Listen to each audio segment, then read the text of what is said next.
didn't know what hit him. All right, fine, goodbye. My mother will not listen to reason. She's taking a trip to the Orient, and every time she travels alone, she picks up some gigolo who spends all of her money. Well, I can see why you're concerned. Darn right. It's my inheritance. Excuse me. Hello. Yeah, just a moment. Cece? Is it my mother, Bibi? Sister. Dee Dee! They save a fortune in engraving. Mrs. Sheffield, you got a minute? I really want to talk to you about your nanny, Mueller. Is there a problem? Well, it's just that it gets a little confusing for the kids when I say one thing and she says another. Such as? Oh, you know, I say tomato, she says tomato, I say potato. Miss Fine. Well, since you asked, Maggie is upset because Nanny Mueller took away all her makeup, which kind of upsets me because most of it was mine.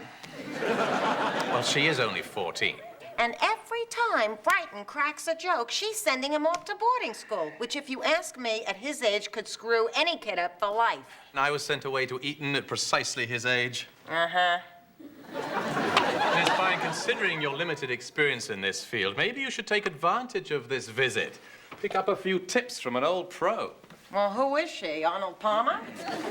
She happens to be a highly trained, highly skilled professional nanny and has been for the last 40 years. Well, meanwhile, she's scaring Gracie to death with those stories about that fat bear that can't even get through the doorway every time he has a decent meal. Are you talking about Winnie the Pooh? Yeah, him.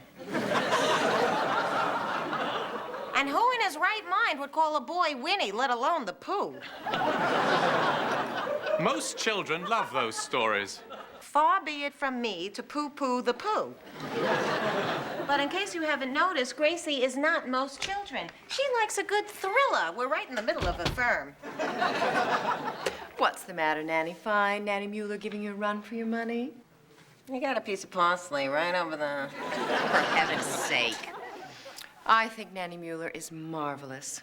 She reminds me of my nanny, Bobo. Bobo? Aye, were all you blue bloods raised by nannies? What were your parents doing? I don't have no really idea. know. Knock, knock. I got a surprise for you. Children!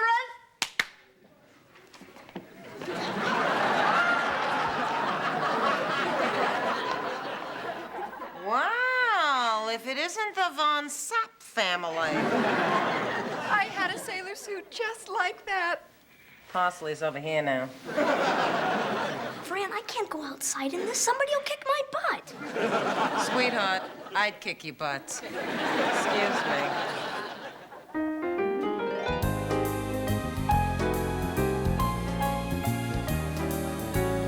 I mean, who does she think she is criticizing my kids?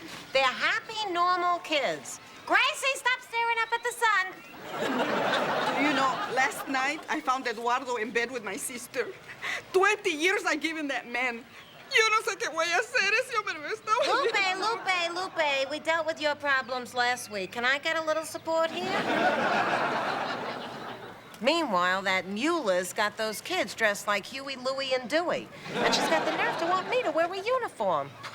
Like I'd be caught dead in one of those.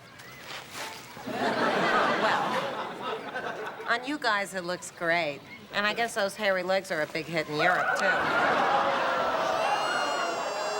Francie, don't forget the cardinal rule. Never come between a man and his nanny. You won't win. You're right. I seen it happen 100 times. She's after your job. It happened to me. She flew in on a broomstick and just tried to take over. But I wouldn't put up with it. And I went straight to Mr. Mackenzie and told him so. But you don't work for the Mackenzies. Exactly.